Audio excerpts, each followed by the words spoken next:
So in this video we are gonna test out the last part of the post controller. So first of all, we had a small thing I forgot to do, which is put in the user ID in fillable. So the thing is, if you don't do that, it will basically create a post without a user ID, which then would cause an error. So let's go in and create a new token here. And we have now a token. So let's go in and create a new post first of all. And in this new post, we want to make sure we have the new token here and just create some random content. So we now have a post ID 11 with the user ID 2.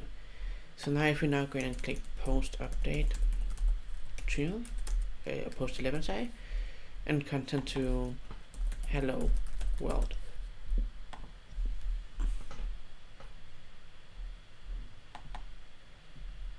This is now set to 1 and it's working perfectly fine. So now we are able to basically update the post. In the case of going inside the API, let's go in here first, just find the correct route. Getting a post from a user ID, we now have the user 2. So if we want to go in and say post user 2, and of course we need to change this to a get method because it's a get method, we get all of the posts I've created here as the user number 2.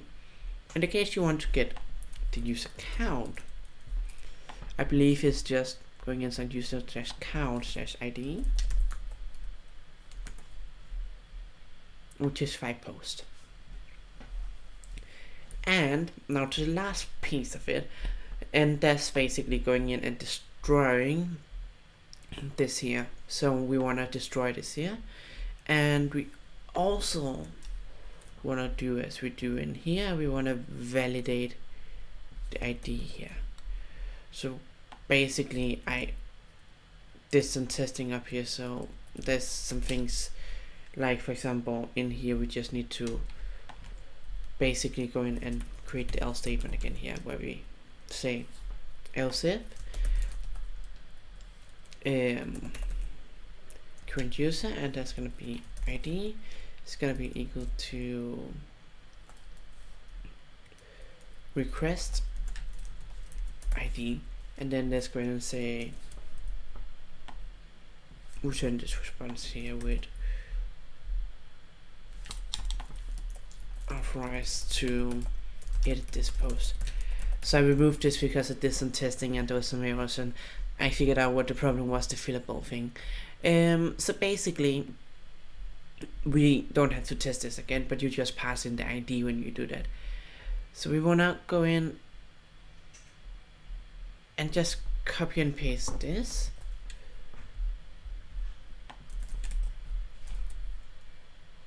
And then we want to go in and copy and paste the current user.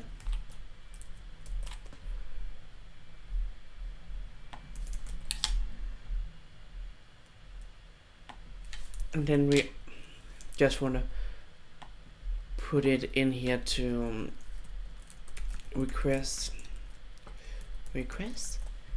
And what we can do now is we can basically pass in the ID here of the user just to verify that the correct user ID is in here.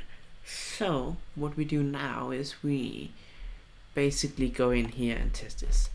So let's go in and figure out what the route is first of all. So it's post/delete/ID. So let's go in and delete post number 11. And then we're going to pass in an ID of 2. And we of course want to make this a post method.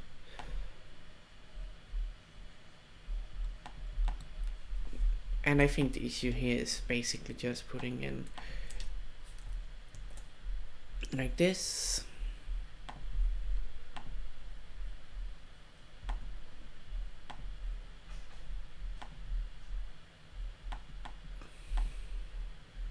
So if we now try to go in and say post all as a get method, of course,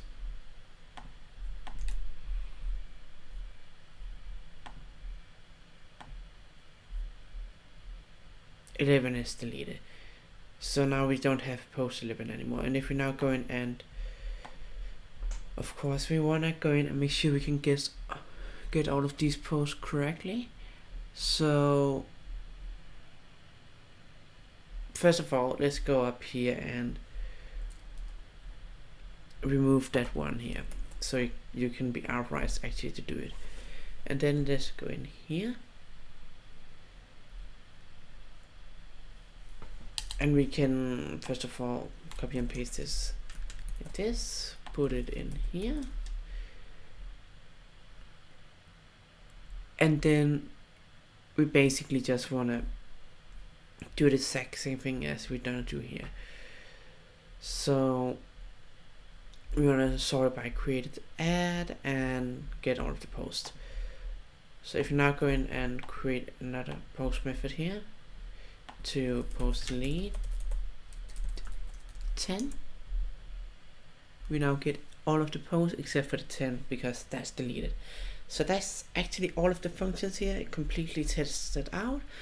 Thank you very much for watching this video. In the next video we're going to focus on the follow controller and then the like controller, and then we're going to move on to the front end. So see you in the next video.